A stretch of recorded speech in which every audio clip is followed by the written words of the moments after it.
15 août 1950 à Kaolack. Et ensuite, nous parlerons cinéma. Ce samedi 15 décembre s'est tenue la présentation du film documentaire avec Jacques C, prêtre musulman, imam chrétien. Nous parlerons musique avec l'image Nina Yana Kandé, enchaîne avec un nouveau single avec King FM, le journal de la culture.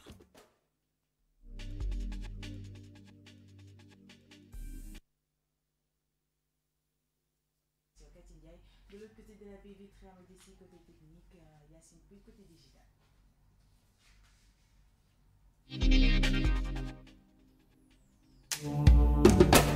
Actualité. Les droits de l'homme Nicole Kidman n'a pas hésité à signer un chèque de 500 000 dollars en faveur d'un fonds des Nations Unies destiné à lutter contre les violences faites aux femmes. J'ai rencontré des survivantes qui ont exprimé les violences les plus innommables. Je suis ici aujourd'hui pour amplifier les voix des femmes qui ont survécu et aider à lever les fonds conséquents afin de s'attaquer à ce problème. Autant pour moi, a déclaré l'actrice comme le relais Entertainment Tonight, un hommage à son père. Par ailleurs, la date de la journée des droits de l'homme correspondait à l'anniversaire du défunt père de Nicole Kidman. Le portrait du jour. Niasse né le 15 août 1950 à Kaolack, juriste enseignant, journaliste et guide religieux. Il est le fondateur et le président directeur général du groupe de presse sénégalais Walfadjri. Il est mort le 4 décembre 2018 à Dakar. Son portrait nous est présenté par Patrick Lamine.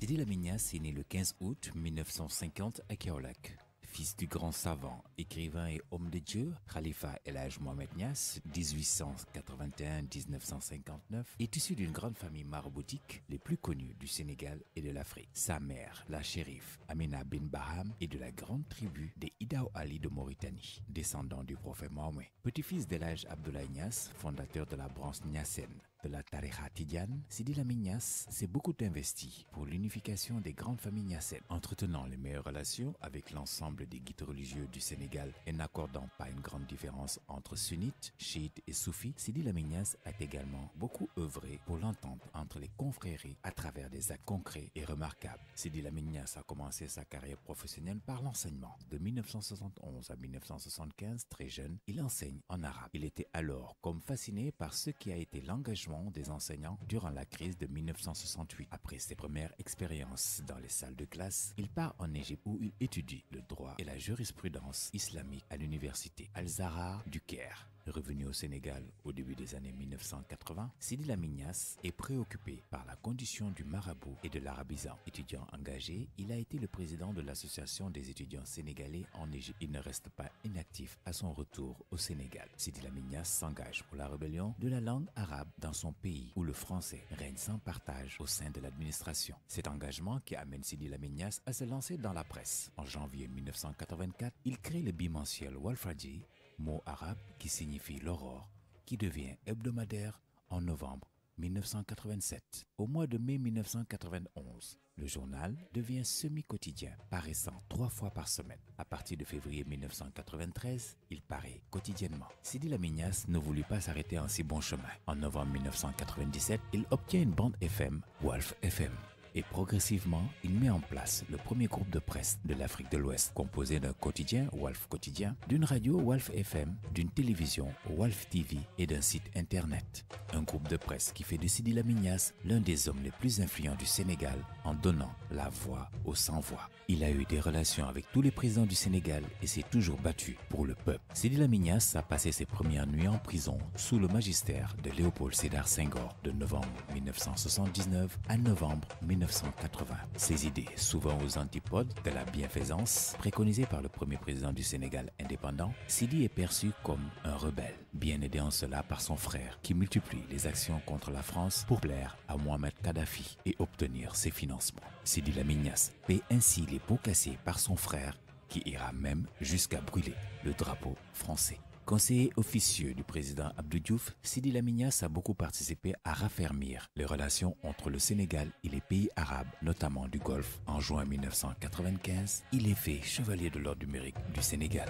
Avec l'arrivée d'Abdoulaye Wade au pouvoir, ses relations avec le chef d'État sont en dents de scie. Le 25 septembre 2009, les locaux du groupe Walfadjri sont mis à sac. Le syndicat des professionnels de l'information et de la communication du Sénégal, SYNPIC, dénonce une attaque barbare qui a causé des blessures à des membres du personnel de Walfadjri ainsi que de graves dégâts matériels.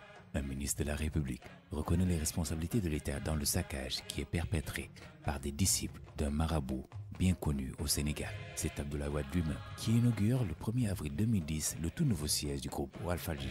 C'est Sidi qui a facilité le dialogue avec l'Iran autour du nucléaire et a permis à Abdoulaye Wade d'aider à la pacification des relations entre ce pays et l'Occident. Avec le président Macky Sall, le PDG de Walfadjri reste fidèle à ses principes de contre-pouvoir qui n'est pas contre le pouvoir. Depuis qu'il est à la tête de l'État du Sénégal, Macky Sall l'a reçu plus d'une fois. Pourtant, au mois de mars 2016, quand le président Sall a voulu modifier la Constitution pour rallonger son mandat, Sidi Lamine Niasse s'y est opposé et a publiquement demandé à voter non au référendum.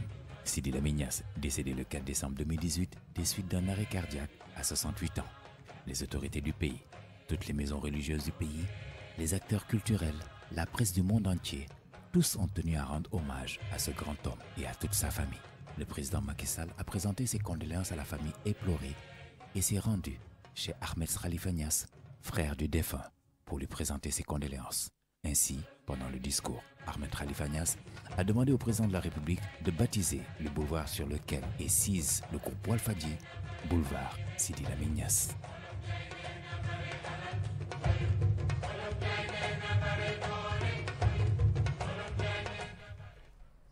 Merci à vous, Papi Lamine Fall, pour ces détails. Cinéma. Ce samedi 15 décembre s'est tenue la présentation du film documentaire Abbé Jacques Seck, prêtre musulman, imam chrétien au complexe cinématographique Ousmane Sembène.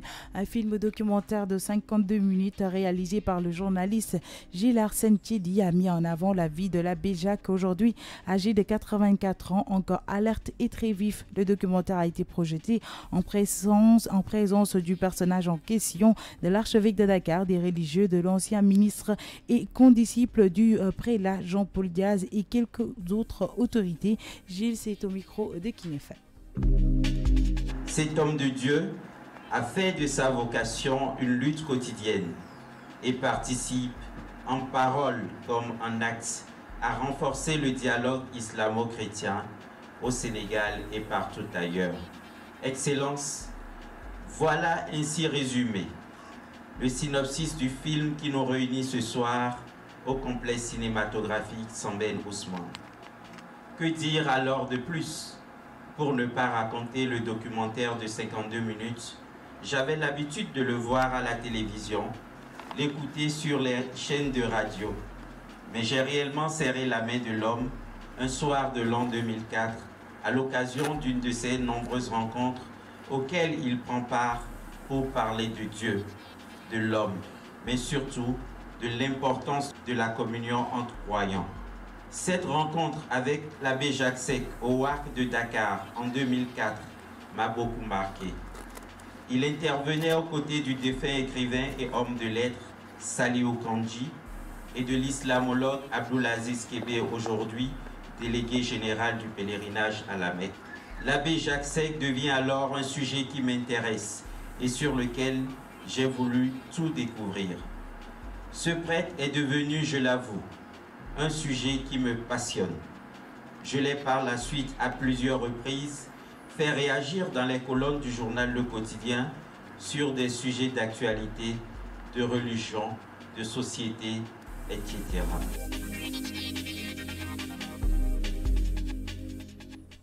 À l'instant, Gilles.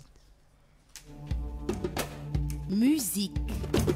Imagine, Ariana Grande enchaîne avec un nouveau single R&B dédié à ses ex. Quelques semaines après l'énorme succès de Thank You Next, Ariana Grande enchaîne avec un tout nouveau single, la ballade R&B Imagine, dans laquelle elle évoque une nouvelle fois ses relations passées. Dans la foulée, la star américaine a donné des nouvelles informations sur son futur album. Ariana Grande n'a jamais été aussi proche de dévoiler son 5e opus, quelques mois seulement après le précédent Sweetener, l'annonçant comme son meilleur à ce jour. La pop star a donné plus d'amples informations à ses 138 millions d'abonnés concernant son nouvel album qui pourrait contenir 13 titres. Dans une story Instagram partagée par E-Online, elle annonce la couleur. Une part importante de cet album fait le deuil de relations qui n'ont pas marché mais qui ont été importantes et belles dans ma vie, tout en célébrant l'évolution de l'exploration d'une nouvelle indépendance. Et pour ceux qui se posent des questions sur Imagine, je dirais que si Thank You Next est à propos de l'acceptation, alors Imagine et le déni, j'espère que ça fait essence. Et Ariana n'a pas dit son dernier mot puisqu'elle a dernièrement laissé sous-entendre que les dates européennes de son Sweetener World Tour pourraient être dévoilées ce week-end. Sport.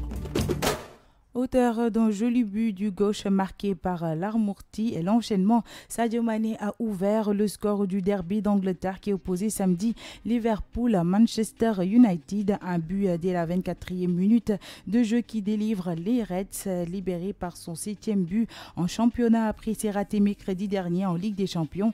L'international sénégalais a également permis à Shaqiri d'inscrire le 2e but de Liverpool qui a été rattrapé par United suite à une erreur du porteur Alisson Baker. Selon IGFM, toujours en sport, Balaguer 2 s'est présenté seul à Kaolack samedi soir lors du duel verbal qui devait l'opposer à son adversaire Modulo au stade Lamine Gueye. Le lutteur des Parcelles Assainies a brillé par son absence alors qu'il était annoncé par le promoteur Gaston Meng. Selon nos informations, son absence est causée par son vol qu'il a raté pour son retour à Dakar. C'est d'ailleurs ce qui a fait que le face-to-face n'a pas répondu aux attentes. Balaguer 2 a dû parler tout seul selon IGFM. Votre agenda culturel. Et ceci mettra un terme à votre journal de la culture. Vous aurez le prochain marché mensuel des produits locaux des Guinou ce 13 octobre à la place du Souvenir. Rencontres et débats. Vous aurez le festival Remandium Fafadjout, un hommage à l'ancien président de la République du Sénégal, Léopold Sédar Senghor. Pour vous qui aimez la musique, vous aurez la 3e édition du festival Afro Diaspora qui se tiendra du 27 au 29 décembre dans la capitale sénégalaise.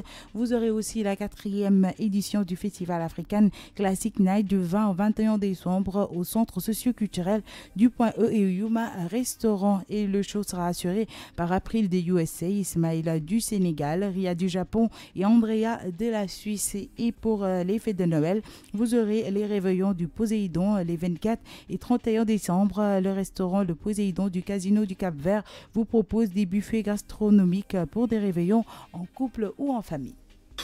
Culture, musique, art, cinéma, danse, tout ici. Le journal de la culture sur King FM avec Cathy.